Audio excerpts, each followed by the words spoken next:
أشهد أن لا إله إلا الله وحده لا شريك له وأشهد أن محمدا عبده ورسوله أما بعد فأعوذ بالله من الشيطان الرجيم بسم الله الرحمن الرحيم الحمد لله رب العالمين الرحمن الرحيم مالك يوم الدين إياك نعبد وإياك نستعين اهدنا الصراط المستقيم صراط الذين أنعمت عليهم غير المغضوب عليهم ولا الضالين.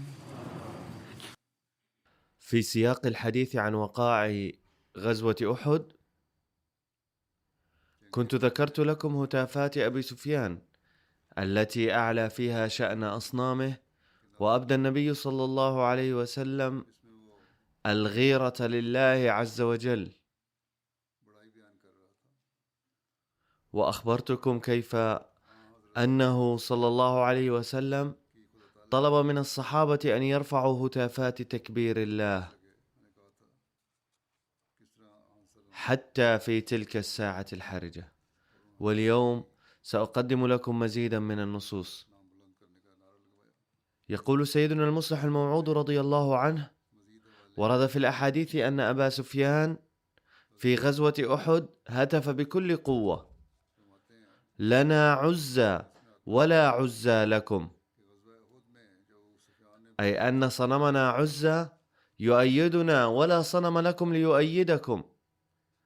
فأمر الرسول صلى الله عليه وسلم المسلمين أن يقولوا: لنا مولى ولا مولى لكم، أي أن والينا وناصرنا هو الله الحي القيوم، أما أنتم فلا والي ولا ناصر لكم. فما أروعها من شهادة عملية على صدقهم في قولهم أنت مولانا، حيث أعلنوا تحت ظلال السيوف أن ربنا قادر على حمايتنا. ثم يقول حضرته في موضع آخر: حين سمع المسلمون خبر استشهاد الرسول الكريم صلى الله عليه وسلم سارع إليه من استطاع منهم، وأزاحوا من فوقه الجثث فوجدوه حيا يتنفس، فحاولوا إخراج الوتد من خده فاستعصى، ثم نزعها صحابي بأسنانه بصعوبة حتى انكسرت 2 من أسنانه، ثم رشوا الماء على وجهه فأفاق. وكان معظم الصحابة قد تفرقوا، ولم يكن حول النبي صلى الله عليه وسلم إلا قليل جدا منهم، فقال لهم: الأفضل أن نلوذ بسفح الجبل، فذهب بهم إلى هناك، ثم اجتمع حوله بقية المسلمين أيضا رويدا رويدا. وبينما كان الكافرون يرجعون نادى أبو سفيان بصوت عال: لقد قتلنا محمدا. فأراد الصحابة أن يردوا عليه، ولكنه صلى الله عليه وسلم منعهم من ذلك قائلا: إن معظم أصحابنا مشتتون، وقد قتل كثير منهم وجرحوا، ونحن قليلون ومنهكون جدا. أما الكافرون فإنهم 3000 مقاتل وهم سالمون، فليس من الحكمة الرد عليهم. إذا كانوا يدعون أنهم قتلوني فدعوهم يفعلون. فلزم الصحابة الصمت. فلما لم يجد أبو سفيان أي رد قال: لقد قتلنا أبا بكر أيضا. فنهى النبي صلى الله عليه وسلم عن الرد عليه أيضا قائلا: إلزموا الصمت. إذا كان يقول ذلك فدعوه يقول. فظل الصحابة ساكتين هذه المرة أيضا. فحين لم يجد أبو سفيان الرد على ذلك قال: لقد قتلنا عمر أيضا. وكان عمر حاد الطباع فأراد أن يرد على أبي سفيان، ولكن الرسول صلى الله عليه وسلم منعه أيضا. وقال عمر للرسول صلى الله عليه وسلم فيما بعد: كدت أقول له إنك تقول إن قتلنا عمر، لكنه ما زال حيا ليشج رأسك. على كل حال قد نهاه النبي صلى الله عليه وسلم عن الرد. وحين لم يتلقى أبو سفيان أي جواب هتف عاليا: أعلو هبل، أعلو هبل، أي أن إلهنا هبل قد أهلك أخيرا محمدا صلى الله عليه وسلم وأصحابه.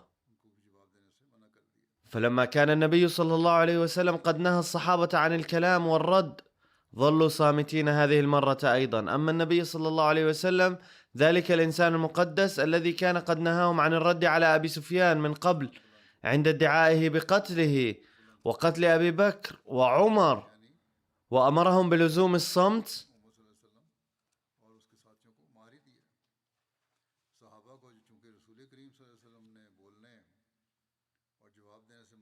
لأن الجيش المسلم مشتت وهناك خطر تكرار الهجوم من العدو.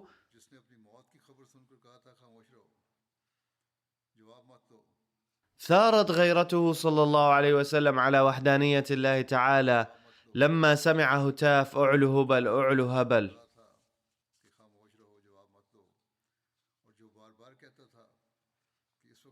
فالأمر الآن لا يتعلق بمحمد وأبي بكر أو عمر، بل قد أصبح مساسا بعظمة الله. فقال لأصحابه بحماس شديد: لماذا لا تردون على أبي سفيان؟ فقالوا: يا رسول الله بماذا نرد عليه؟ قال: قولوا الله أعلى وأجل، الله أعلى وأجل، أي ما قيمة إلهكم وصنمكم هبل أمام الله الأعز والأجل. يا لها من غيرة عظيمة على وحدانية الله تعالى. لقد نهى صلى الله عليه وسلم صحابته عن الرد 3 مرات، مما يعني أنه كان مدركا لخطورة الموقف كل الإدراك. كان يعلم أن الجيش المسلم مشتت وليس حوله إلا قلة من أصحابه، وأكثرهم جرحى أو منهكون، وأن العدو لو علم باجتماع فئة من المسلمين فقد يهاجمونهم ثانية. ومع ذلك لم يطق النبي صلى الله عليه وسلم السكوت حين أصبح الأمر يمس بعظمة الله، وقرر الرد على العدو غير مبال بالنتائج. فقال لصحابته: لماذا لا تردون؟ لماذا لا تقولون الله أعلى وأجل، الله أعلى وأجل؟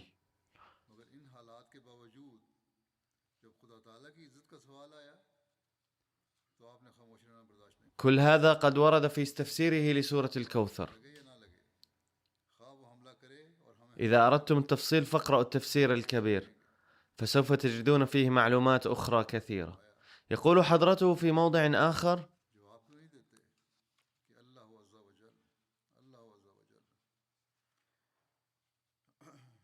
لقد حاول كبراء مكة قتل محمد صلى الله عليه وسلم،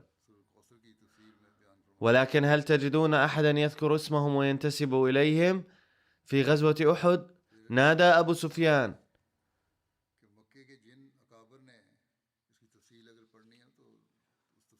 هل فيكم محمد صلى الله عليه وسلم؟ ولما لم يتلقى جوابا نادى: لقد قتلنا محمدا صلى الله عليه وسلم.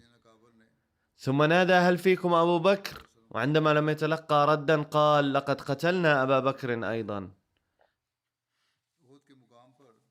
ثم سأل: هل فيكم عمر؟ ولما لم يجد الرد عليه أيضا قال: لقد قتلنا عمر أيضا.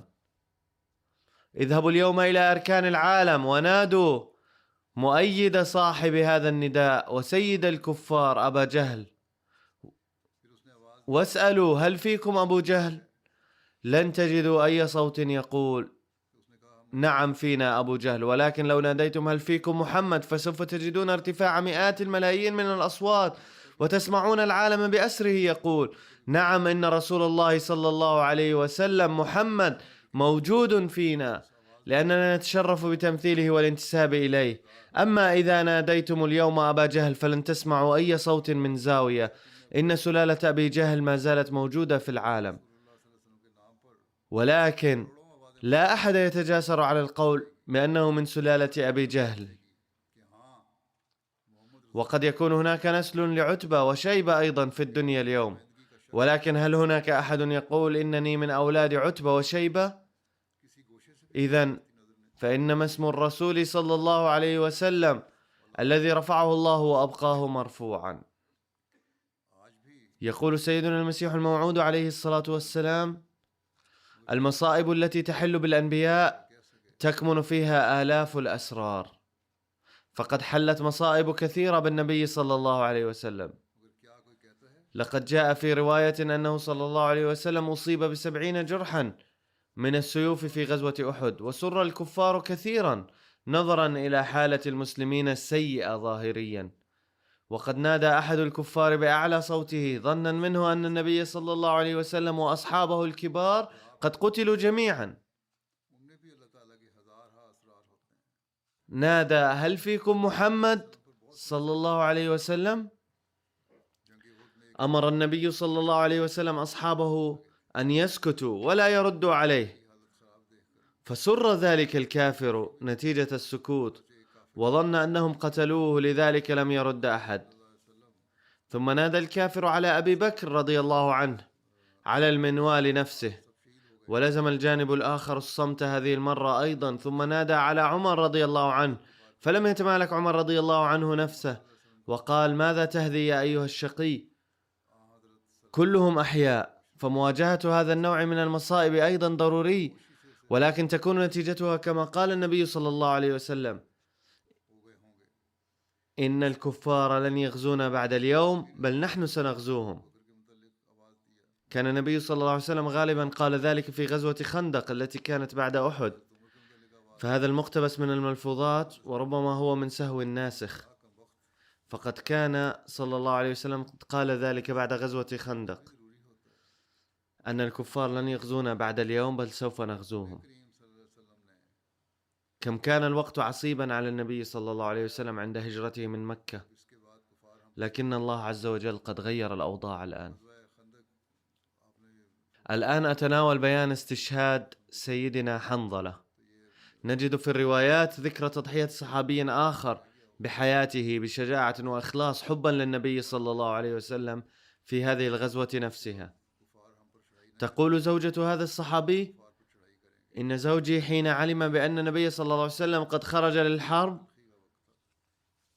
كان قد وجب عليه الاغتسال، لكنه خرج من بيته مستعجلا مضطربا حيث لم يجد الغسل ضروريا، وانطلق إلى ميدان الحرب حاملا سيفه. وفي أثناء القتال وصل إلى قائد جيش الكفار أبي سفيان، وكان راكبا على الحصان، فطعن حصانه وجرحه، فأسقط الحصان أبا سفيان من على متنه، فبدأ يصرخ فور وقوعه، فرفع سيدنا حنظلة السيف عليه ليذبحه، لكن شداد بن الأوس رآه، وفي رواية أن اسمه الصحيح شداد بن الأسود. على كل حال، حين رأى شداد أن سيدنا حنظلة قد سل السيف على أبي سفيان أسرع إليه وقتله بسيفه. فلما سمع النبي صلى الله عليه وسلم خبر قتله قال: إن الملائكة تغسل صاحبكم أي حنظلة. وفي رواية أنه صلى الله عليه وسلم قال: إني لأرى الملائكة تغسل حنظلة بين السماء والأرض بماء نقي في صحاف الفضة.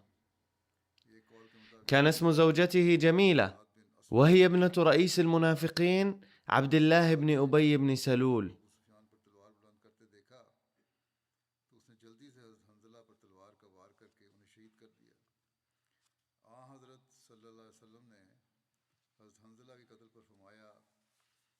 وأخت سيدنا عبد الله بن أبي بن سلول. فقالت السيدة جميلة: إن حنظلة خرج إلى القتال وهو جنب. وحين سمع النبي صلى الله عليه وسلم قول السيدة جميلة قال: ولذلك تغسله الملائكة. وكانت هي ليلة عرس حنظلة مع جميلة، وعند الصباح بدأت غزوة أحد. وفي رواية عن السيدة جميلة أن حنظلة لما سمع مناديا للغزوة أجابه عاجلا وهو جنب، وقد رأت جميلة تلك الليلة أن السماء قد فرجت فدخل فيها زوجها ثم أطبقت فورا. وفي رواية أنها أشهدت 4 سيدات من قومها على أن حنظلة كان قد دخل عليها تلك الليلة خشية أن يشكك الناس في حملها.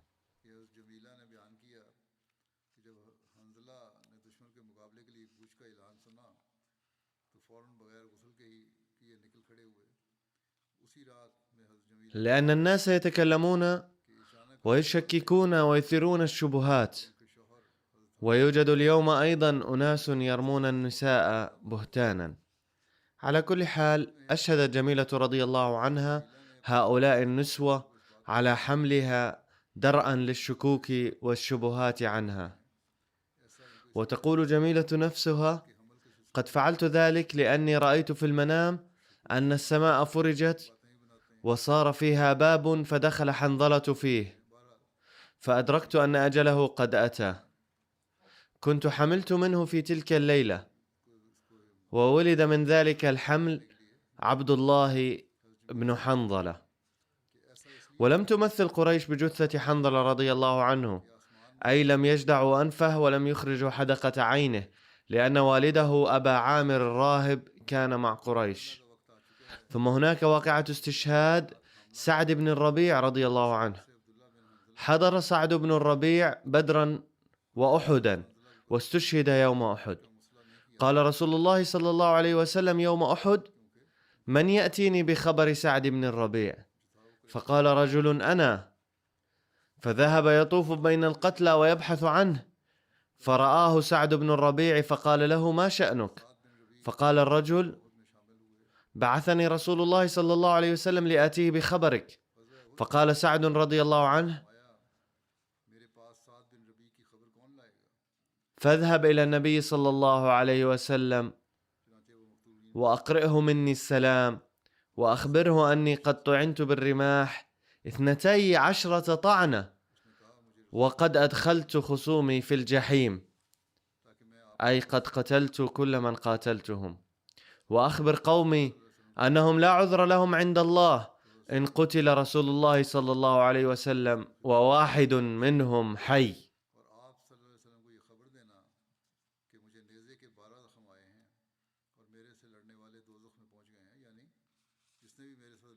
وقيل أن الرجل الذي ذهب يلتمس سعدا هو أبي بن كعب رضي الله عنه. وقال سعد لأبي بن كعب: قل لقومك يقول لكم سعد بن الربيع: الله الله. وفي رواية أنه قال أيضا: واذكروا ما عاهدتم عليه رسول الله صلى الله عليه وسلم ليلة العقبة، فوالله ما لكم عند الله من عذر إن خلص إلى نبيكم وفيكم عين تطرف، أي إن وصل الكفار إليه صلى الله عليه وسلم وواحد منكم حي، أي يجب أن تفدوا بأرواحكم ذودا عن رسول الله ودينه. هذا هو الحماس والعاطفة التي كان الصحابة يتحلون بها، حيث لم يكن لهم هم حتى عند الموت إلا أن يقوموا بحماية رسول الله صلى الله عليه وسلم. وقال أبي بن كعب رضي الله عنه: فلم أبرح حتى مات، أي كان سعد بن الربيع منهكا من شدة الجروح فمات وأنا عنده. فرجعت إلى رسول الله صلى الله عليه وسلم فأخبرته بخبر سعد وما دار بيني وبينه وكيف استشهد. فقال رسول الله صلى الله عليه وسلم: رحمه الله، نصح لله ولرسوله حيا وميتا. ودفن سعد بن الربيع وخارجة بن زيد رضي الله عنهما في قبر واحد.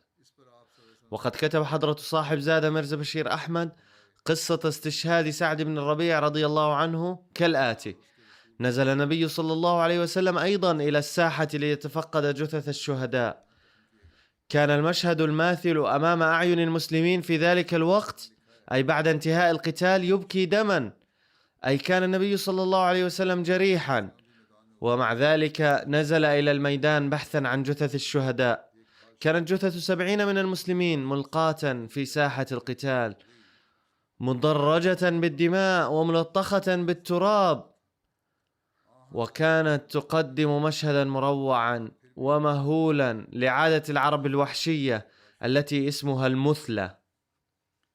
كانت أعضاء الشهداء قد قطعت ووجوههم قد شوهت، وكان بين هؤلاء الشهداء 6 من المهاجرين فقط، أما الباقون فكلهم كانوا من الأنصار. وكان عدد قتلى كفار قريش 23. عندما وصل النبي صلى الله عليه وسلم إلى جثة عمه وأخيه بالرضاعة حمزة بن عبد المطلب صار مذهولا، لأن هند زوجة أبي سفيان كانت قد شوهت جثته بكل وحشية وظلم.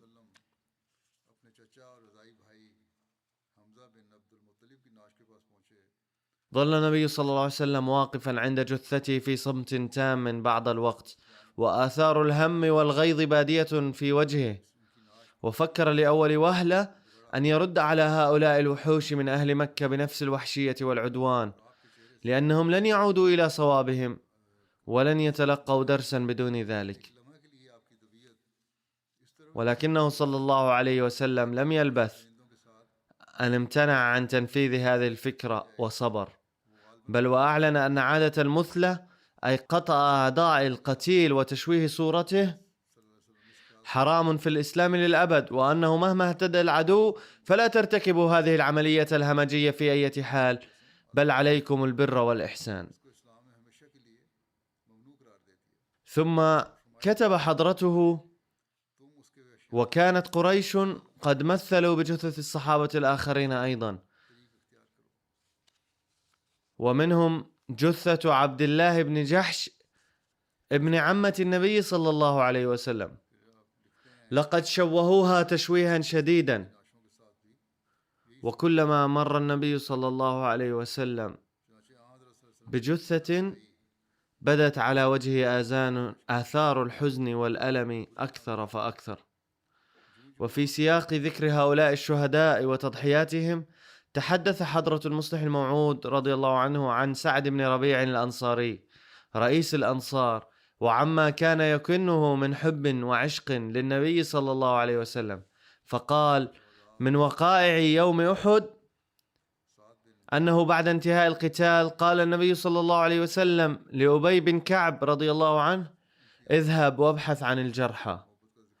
فوصل إلى سعد بن الربيع رضي الله عنه الذي كان قد أصيب بجراح بالغة وكان يلتقط آخر أنفاسه، فقال له: إذا كانت أي رسالة تريد أن تبلغها أقاربك فأخبرني. فتبسم سعد وقال: كنت أنتظر أن يأتيني مسلم لأحمله رسالة، عليك أن تضع يدك في يدي وتعاهدني على أنك ستبلغ رسالتي إلى أهلي حتما. كان ذلك الصحابي لا يزال واعيا، فقال لأبي: آتني يدك وآتني موثقا. وهذا أسلوب للتأكيد على تبليغ الرسالة، والرسالة التي حملها إياه هي أنه قال: بلغ إخواني المسلمين سلامي، وقل لقومي وأقاربي إن رسول الله صلى الله عليه وسلم أمانة ربانية عندنا، وقد دافعنا عنه بمهجنا وأرواحنا، وها نحن نرحل الآن من الدنيا واضعين هذه الأمانة في أيديكم، فلا تقصرن في حفظها. وقال حضرة المصلح الموعود: تعلمون أن المرء عندما يرى أن أجله قد أتى تخطر بباله شتى الأفكار، فيقول في نفسه: ماذا ستفعل زوجتي من بعدي، ومن سيرعى أولادي؟ ولكن ذلك الصحابي لم يترك أي رسالة كهذه، وإنما قال: يا قوم، ها نحن نغادر الدنيا مدافعين عن رسول الله صلى الله عليه وسلم، فسيروا أنتم أيضا وراءنا على نفس الدرب. الحق أن هذه القوة الإيمانية التي تحل بها هؤلاء القوم هي التي جعلتهم يقلبون العالم رأسا على عقب ويطيحون بإمبراطوريات قيصر وكسرى. كان قيصر الروم مذهولا من أمر هؤلاء القوم، وكتب كسرى إلى قائده: إذا كنت لا تستطيع أن تهزم هؤلاء العرب فارجع واجلس في بيتك كالنساء ولا تخرج للقتال. ثم قال لقائده: ألا تقدر على صد هؤلاء القوم الذين يأكلون الضب؟ أي أن هؤلاء قوم يأكلون أرداء الأغذية. فأجابه القائد: إنهم ليسوا أناسا، بل هم عفاريت، حيث يتقدمون قافزين على حد السيوف وأسنة الرماح. وقد ذكر المصلح الموعود هذه الواقعة في مكان آخر بأسلوب آخر، فقال: بعد انتهاء القتال يوم أحد بعث النبي صلى الله عليه وسلم صحابيا لتفقد الجرحى، فوجد صحابيا من الأنصار وهو موشك على الموت، فاقترب منه وقال له: إذا كانت عندك رسالة لأقاربك فأخبرني لأبلغها إياهم. فقال: كنت أنتظر بفارغ الصبر أحدا من أهل المدينة لأوصل معه رسالة إلى أهلي، والحمد لله أنني وجدتك. تعال وضع يدك في يدي وعاهدني على تبليغ رسالتي لأهلي وأقاربي وإخواني. فوضع يده في يده وعاهده على تبليغ رسالته حتما. فقال الصحابي الجريح: بلغ عني أهلي وأقاربي وإخواني، إن محمدا رسول الله صلى الله عليه وسلم أمانة أمتنا التي لا تقدر بثمن، وإني على يقين أنكم تدركون قيمة هذا الكنز الثمين، ومع ذلك أرى لزاما علي أن أقول لكم إننا لم نخن هذه الأمانة في حياتنا، وبذلنا كل ما في وسعنا للحفاظ عليها.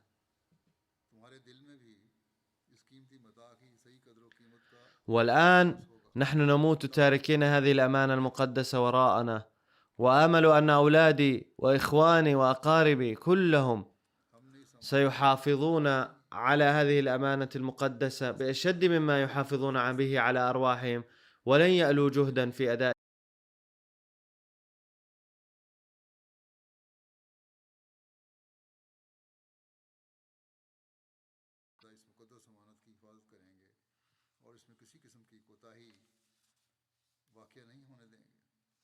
كان صحابي من الأنصار ملقا في الساحة جريحا، وكان على وشك الموت خلال دقائق معدودة، فأتاه صحابي آخر وهو يبحث عن الجرحى، فجلس عنده وقال: إذا كنت تريد إرسال رسالة إلى زوجتك وأولادك وأقاربك فأخبرني. قال: نعم، كنت أنتظر أن يلقاني مسلم فأرسل معه رسالة. والجميع يعلم كم يكون وقت الوفاة صعبا على الإنسان، حتى ولو أتاه الموت في بيته، فهو يتمنى أن تطول أنفاسه بضع دقائق إضافية ليتحدث مع زوجته وأطفاله وإخوته وأخواته، أو يوصيهم بشيء. لكن ذلك الصحابي لم يكن مع زوجته وأطفاله، ولم يكن في منزله، ولم يكن مضطجعا على سرير ناعم في مشفى، بل كان ملقا على أرض صخرية.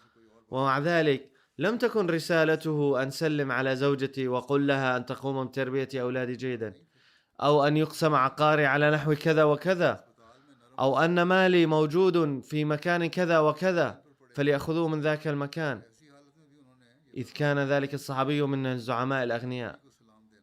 بل كانت رسالته أن بلغوا عني أهلي وأولادي وإخواني أن محمد رسول الله صلى الله عليه وسلم أمانة ربانية غالية عندكم، لقد حافظت على هذه الأمانة بمهجتي ما دمت حيا، والآن إن وصيتي لإخواني وأولادي الأعزاء في آخر لحظات حياتي أن يحموا هذه الأمانة الغالية بفداء أرواحهم. قال هذا ولفظ أنفاسه الأخيرة.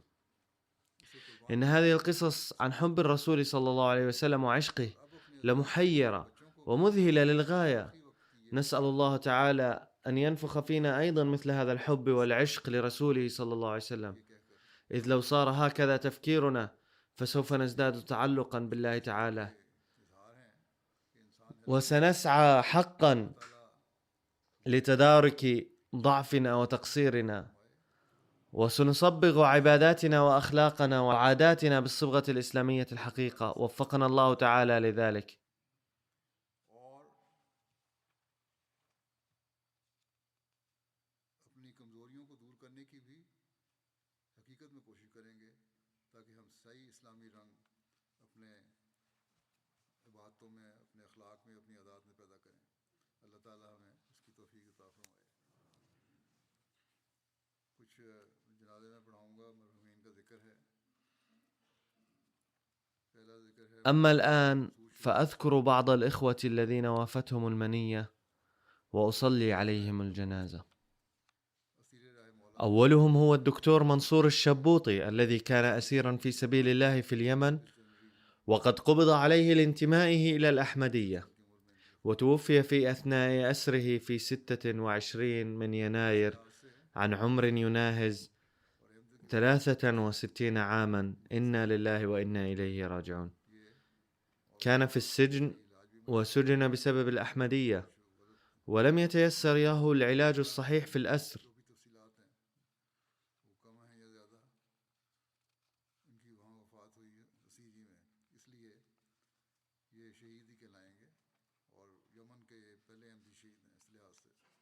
ولعله تعرض لمعاملة قاسية أيضا. على أي حال لم تتوفر لنا التفاصيل إلا قليلا، ولكنه توفي في السجن، لذا سيسمى شهيدا، وهو أول شهيد أحمدي في اليمن.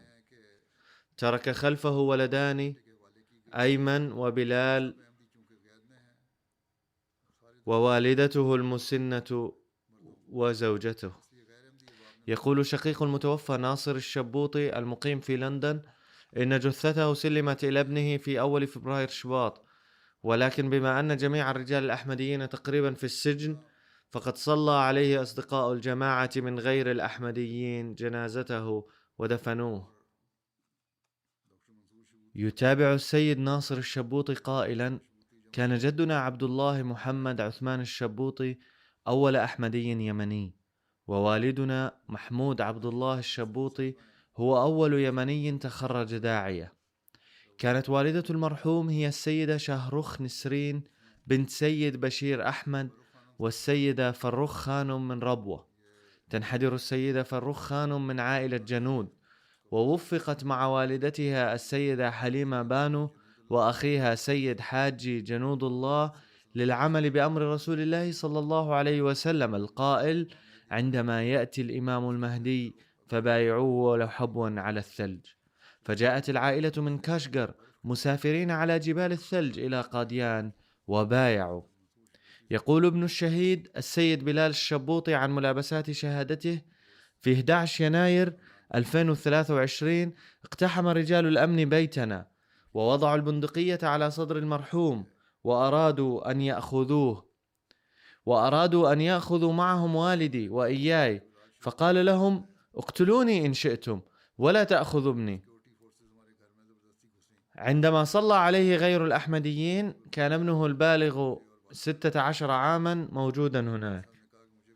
أخذوا من والدي نقودا كانت معه وقالوا: هل ترسل لك النقود من الخارج؟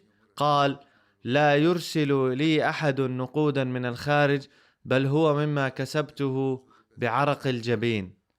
أقول: لقد نشر المشايخ المزعومون هذا النوع من سوء الفهم في كل مكان، أن الأحمديين يتلقون الأموال من القوى الغربية ويعملون ضد الجماعة والعياذ بالله، مع أن الأحمديين يقدمون التضحيات المالية بأنفسهم وينشرون الإسلام في العالم ويخدمون البشرية.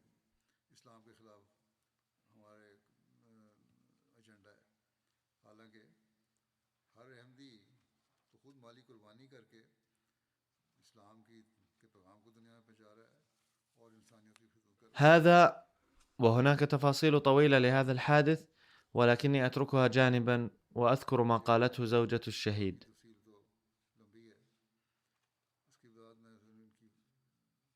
تقول: الذين اعتقلوه جعلوني أرى المكان الذي سجن فيه زوجي،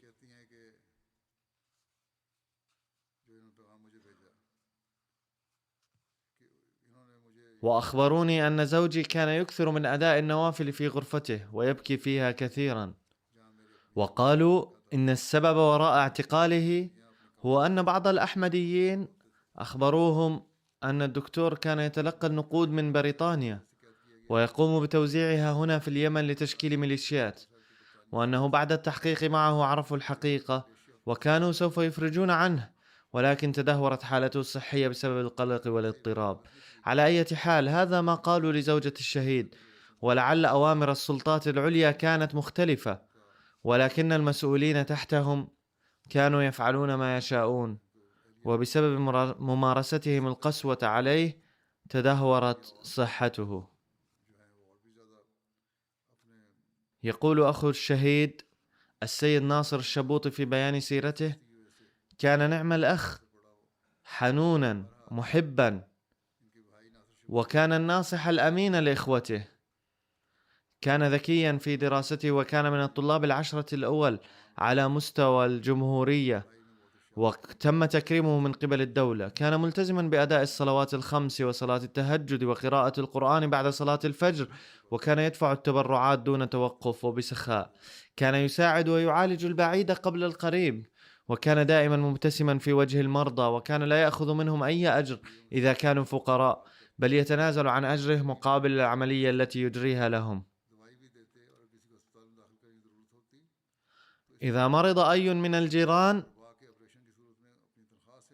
كانوا يأتون إلى أخي منصور للعلاج، وعندما انتقل إلى العمل في العاصمة صنعاء حزن الجيران كثيرا. كان بارا بوالديه وأخذهم بنفسه لأداء فريضة الحج واعتنى بهم. تقول والدة الشهيد وهي السيدة شهرخ نسرين: عندما كنت حاملا به رأيت في المنام أن سيدة صالحة اسمها زينب من ربوة رفعت أمي بين ذراعيها وقالت: إن المسيح الموعود عليه السلام قادم، انظر هنا وهناك. وأبحث عن المسيح الموعود فلا أرى أحدا، وبعد ذلك استيقظت. كان الشهيد مولعا جدا بالتبشير منذ صغره. عندما كان في مرحلة الثانوية العامة كان هناك مدرس تربية دينية يقوم بتدريس الطلاب، وكان منصور يقوم بتبشيره عن الأحمدية، وكان هذا المدرس يستمع إليه دون معارضة. يقول ابنه السيد أيمن المقيم في ألمانيا: لم يصرخ والدي في وجهي قط، ولم يضربني. أتذكر أنه عندما كان عمري 13 عاما ضربني مرة واحدة فقط لأنني رفضت الصلاة معه في الجماعة. تلك كانت المرة الأولى والأخيرة التي ضربني فيها.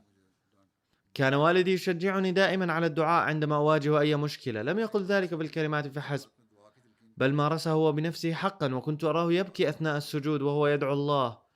كان يوقظنا لصلاة الفجر فيصلي جماعة ثم يتلو القرآن. ذهب إلى الأردن لتخصص في طب الجراحة العامة، ومكث هناك إلى 5 أعوام، وقد سافرت أنا أيضا إليه. وكان يذهب كل جمعة للصلاة في مركز الجماعة. كان مركز الجماعة يقع على بعد ساعة تقريبا، فكان يقود سيارته لحضور الصلاة كل يوم جمعة. كان مولعا بالمطالعة، وعندما عاد من الأردن كانت حقيبته ثقيلة جدا، فخطر ببالي أنه جاء بهدايا كثيرة، إذ يرغب الصغار عادة في أن يأتي الآباء بالهدايا لهم، ولكن لم تكن في حقيبته هدايا، بل كانت الترجمة العربية للتفسير الكبير وكتب أخرى للجماعة. كان والدي يزور جميع أقاربنا، وكان يأخذني أنا وأمي لزيارتهم، حتى أولئك الأقارب الذين لم يكونوا أحمديين. كنت أسأل والدي: لماذا يجب علينا زيارة أقاربنا غير الأحمديين؟ فيقول: إن الله ورسوله صلى الله عليه وسلم أمرنا بصلة الأرحام، وإذا قطعت صلة الرحم فهذا يسخط الله تعالى. تقول السيدة مروى الشبوطي: كان رجلا أحمديا بمعنى الكلمة، محترما ذا أخلاق عالية، طيبا مبتسما دوما، حنونا شريفا ذكيا جدا. كان دكتورا مشهورا على مستوى اليمن، متعاونا محببا لدى الأحمديين وغيرهم على السواء، سخيا رحيما، وكانت خدمة الخلق والأحمدية من صفاته البارزة.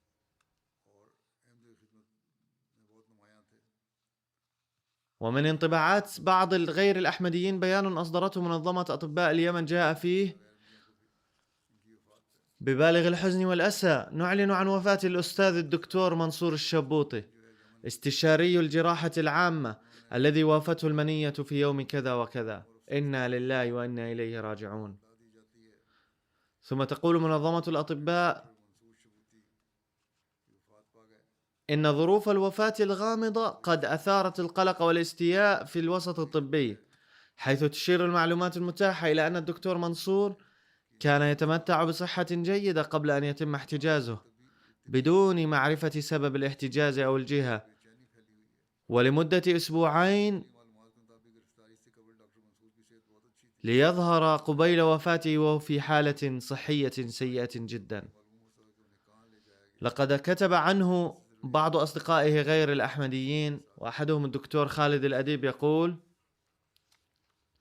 لما ذهبت للعمل في المرة الأولى في طوارئ المستشفى في صنعاء، رأيت هناك رجلا شابا يتجمع حوله أطباء كثيرون، فسألت أحد الزملاء عن ذلك فقال لي: هذا استشاري الجراحة العامة دكتور منصور الشبوطي، الأكثر نشاطا وتعاونا واستجابة من بين جميع الأطباء. جميع الأطباء والطلاب يحبون الحضور معه في المناوبة لأنه يحب تعليم الجميع، وليس همه جمع المال ولا منصب ولا شهرة.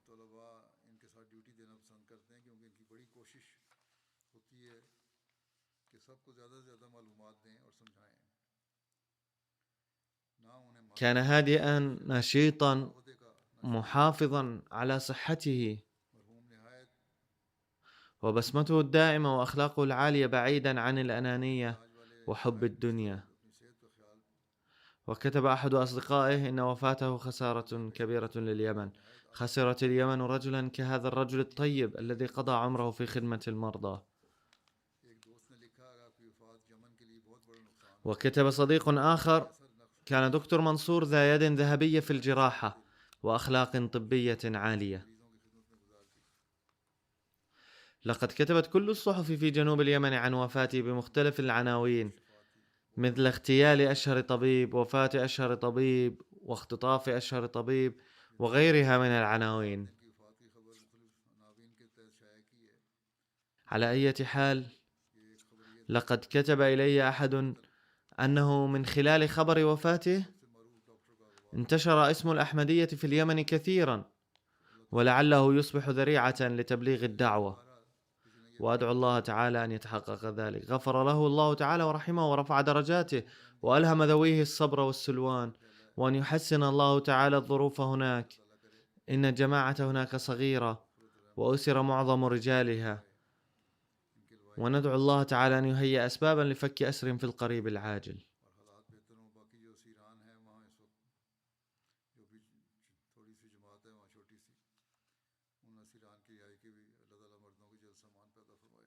والجنازة التالية إلى السيد صلاح الدين محمد صالح عبد القادر عودة، والد محمد شريف عودة أمير الجماعة في الكبابير. أصيب بمرض في القلب وخضع لعملية قسطرة، إلا أنه انتقل إلى رحمته تعالى خلال العملية عن عمر يناهز 85 عاما. إنا لله وإنا إليه راجعون. كان منضما إلى نظام الوصية، وترك خلفه زوجته و3 بنين: محمد شريف عودة ومنير عودة وأمير عودة، وبنتا واحدة منال عودة.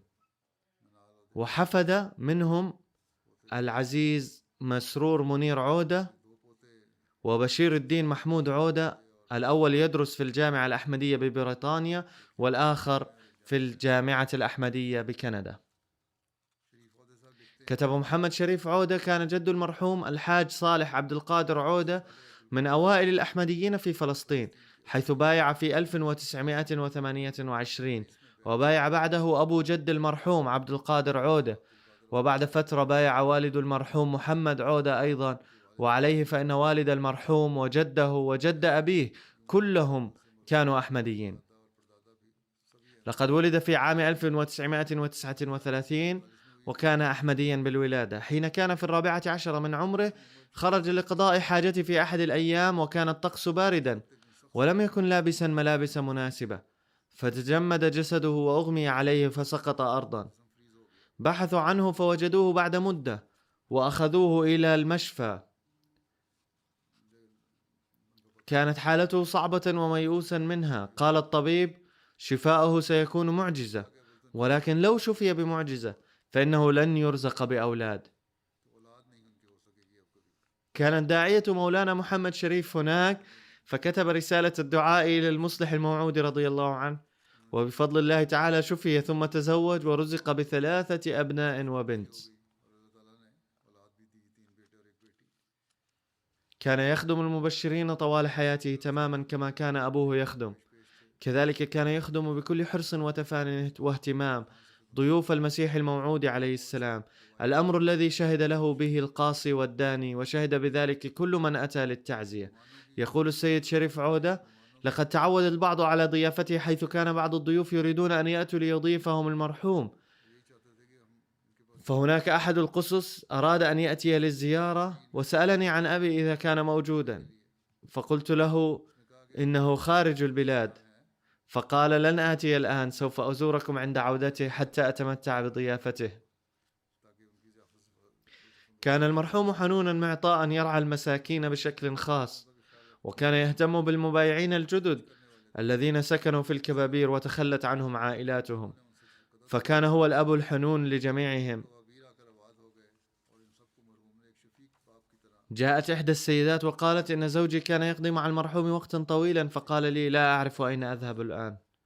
ثم يقول السيد شريف عودة: كان أبي يعلمنا ويربينا بقدوته العملية، فإنه بدلا من إفهام الأمر بالكلمات كان يرينا بعمله كيف ينبغي أن نقوم به ونتصرف. وكان والدي يحب قراءة كتب الجماعة ويقرأ يوميا، فكانت ثقافته واسعة.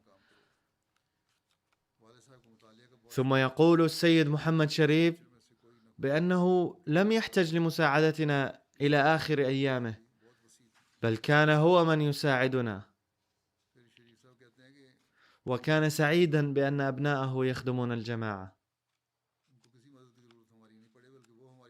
تقول حفيدته الدكتورة ياسمين: أسكن مع جدي وجدتي منذ بضع سنوات، رأيته مواظبا على التهجد والصلوات كلها. كان يقضي معظم أوقاته في المسجد أو دار الجماعة، حيث كان من أعماله اليومية إعداد الطعام للضيوف وخدمتهم، وأعمال الترميم والتصليح وغيرها في دار الجماعة. كان يهوى قراءة كتب الجماعة بصورة يومية، حتى كان أحد الكتب مفتوحا على فراشه يوم وفاته أيضا.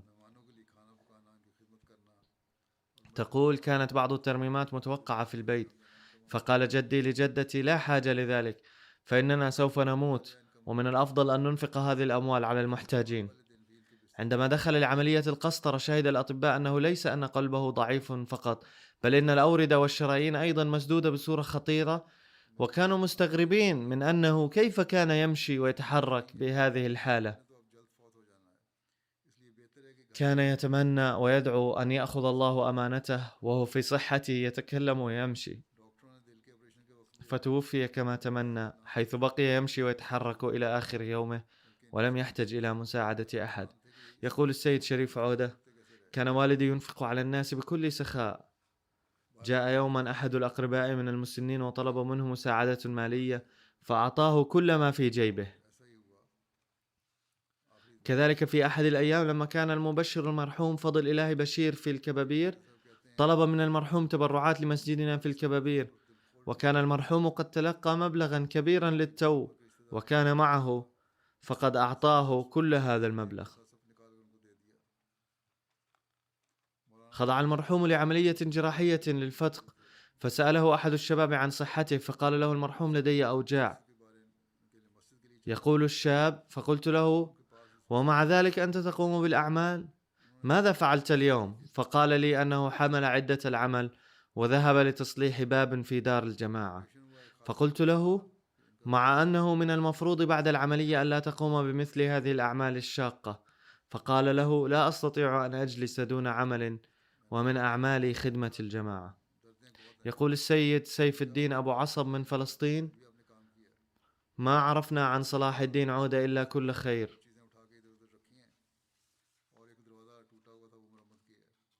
خلال فترة إقامتي في الكبابير وجدته إنسانا مخلصا جدا للجماعة وعطوفا ومقدما يد العون لمن حوله.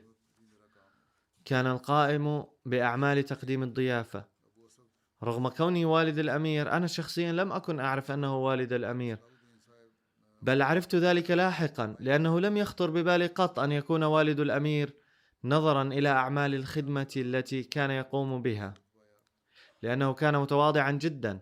فقد أخبرني أحد لاحقا أنه والد أمير الجماعة.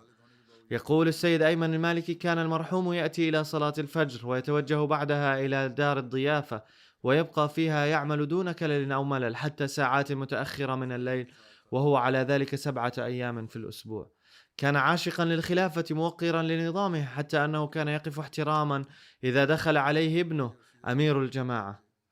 كان متحمسا للخدمة والتبليغ وتنفيذ مهمات الجماعة حتى آخر يوم في حياته، وقلما نجد نظير حماسه حتى عند الشباب.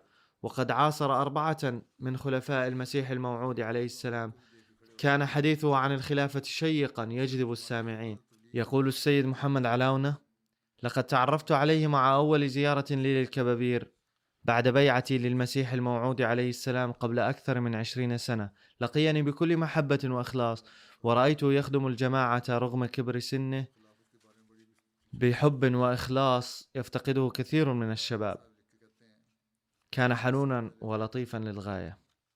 تقول السيدة نمر عجوة: أنا من مدينة الخليل، جئت إلى الكبابير مع 2 من بناتي، لم يكن لي مسكن بعد، وقال لي المرحوم: أسكن البنات في بيتي وأنت في دار الضيافة.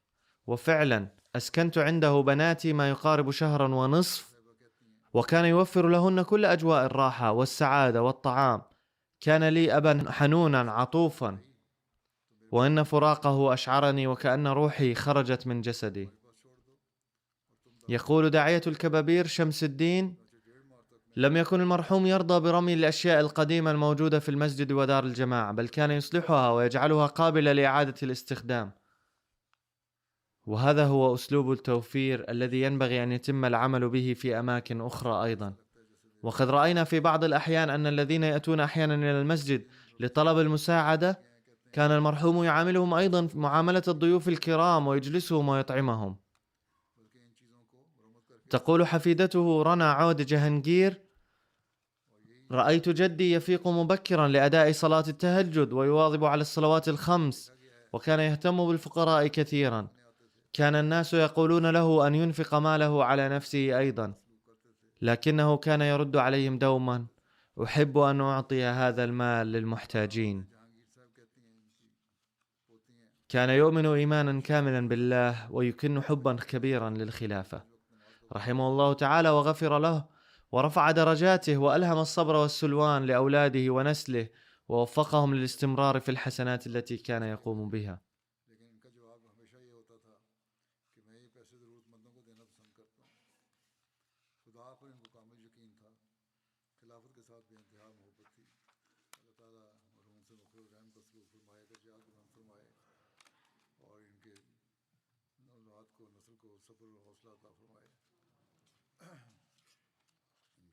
الجنازة التالية هي السيدة ريحانة فرحت، زوجة كرامة الله خادم داعية الجماعة في ربوة، وقد توفيت مؤخرا في 29 يناير.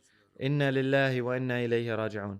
دخلت الأحمدية في عائلتها عن طريق جدها الأكبر المنشي جلال الدين رضي الله عنه من منطقة بيلاني في محافظة جوجرات، وقد أدرج اسمه المسيح الموعود عليه السلام بالرقم الأول في قائمة 313 صحابيا في ملحق عاقبة آثم. تركت خلفها إلى جانب زوجها ابنا و3 بنات.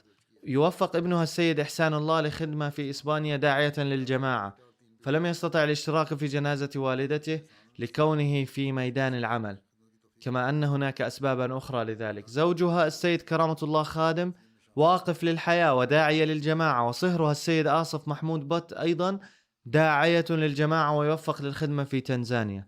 يقول ابنها الداعية السيد إحسان الله: كانت والدتي تصنع من الأدعية الدائمة حصنا لنا، كانت تصلي صلاة التهجد بكل استغراق وحرقة، وكانت تنشد أثناء مشيها في البيت الأبيات الشعرية للمسيح الموعود عليه السلام التي تحتوي على الأدعية الضارعة، وهكذا كان أولاد حولها أيضا يحفظون هذه الأبيات.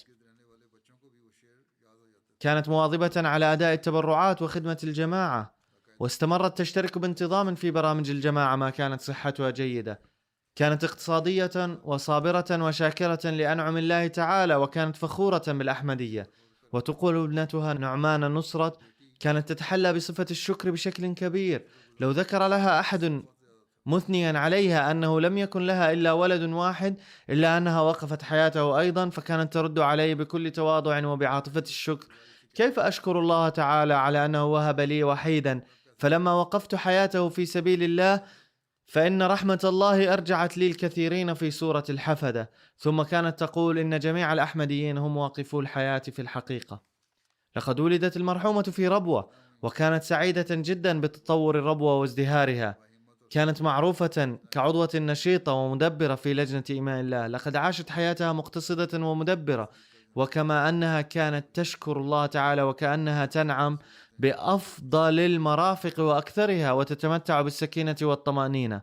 ولم تشتكي أبدا من قلة راتب زوجها الداعية، بل كانت تقول: إنما أحصل عليه لا يوجد له مثيل في النعم في أي مكان. اضطر ابنها للهجرة عام 2017 بسبب قضايا مرفوعة ضده تتعلق بنشاطاته في الجماعة.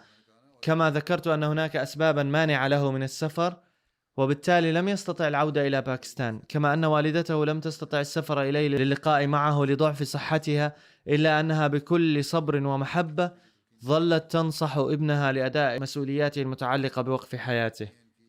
تقول كنتها: كانت تؤدي صلاة التهجد بكل حرقة وضراعة، كانت ترى رؤى صالحة وواضحة، وكانت تتحقق بكل دقة، الأمر الذي كان يحيرنا كثيرا. ثم كتبت بأن ابنها اضطر للهجرة بسبب القضايا المرفوعة عليه، ولم تتمكن هي من السفر إليه بسبب مرضها. مع ذلك لم تظهر أي نوع من الحزن عليه أبدا، بل نصحته دائما بتحقيق مقتضيات الوقف بكل ثبات.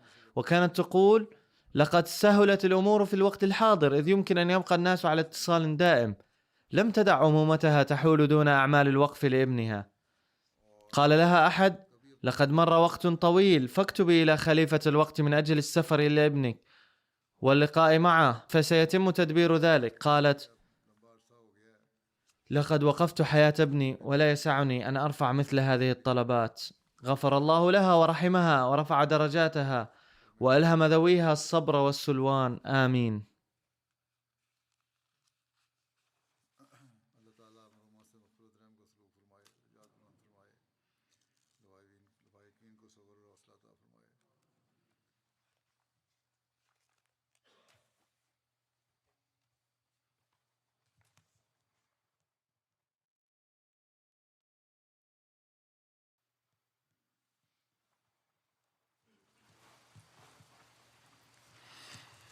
الحمد لله الحمد لله نحمده ونستعينه ونستغفره ونؤمن به ونتوكل عليه ونعوذ بالله من شرور أنفسنا ومن سيئات أعمالنا. من يهده الله فلا مضل له ومن يضلل فلا هادي له. ونشهد أن لا إله إلا الله ونشهد أن محمدا عبده ورسوله. عباد الله رحمكم الله، إن الله يأمر بالعدل والإحسان وإيتاء ذي القربى وينهى عن الفحشاء والمنكر والبغي يعظكم لعلكم تذكرون. اذكروا الله يذكركم وادعوه يستجب لكم ولذكر الله أكبر.